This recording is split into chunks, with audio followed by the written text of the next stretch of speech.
Maknanya kalau you ada ADHD, tak adalah tiba-tiba you punya otak bertukar cara dia berfikir. We see it as a differences in the way the brain thinks. Miss Izzat, sebenarnya kanak-kanak saja ke yang boleh ada ADHD? Ejen rasa kanak-kanak je ke dewasa?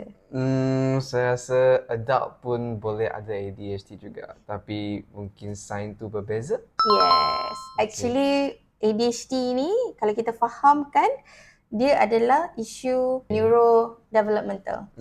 So, dia persist actually throughout life. Maknanya kalau you ada ADHD, tak adalah tiba-tiba you punya otak bertukar cara dia berfikir. We see it as a differences in the way the brain thinks. Contohlah kalau seseorang didiagnose masa kanak-kanak dan mendapatkan rawatan, dapatkan intervention, bila dah dewasa tu dia dah tak jadi isu sangat dah. Okay. Kan contoh you dah ada sistem, you dah ada certain ways of coping.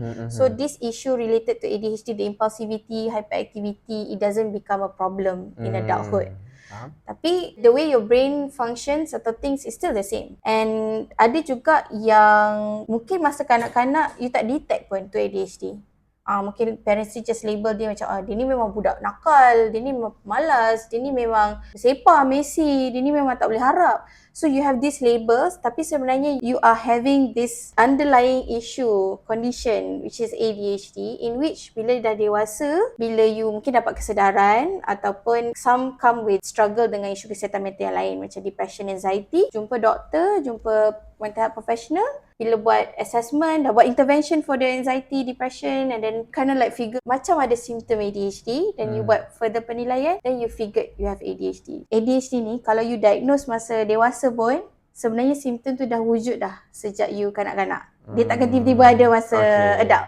As a child, you're diagnosed dengan ADHD, dia boleh persist sampai adulthood ataupun with the right intervention, correct environment, you get the right support, maybe the symptom tu doesn't become problematic masa you adult. Tapi yes, adult boleh ada ADHD.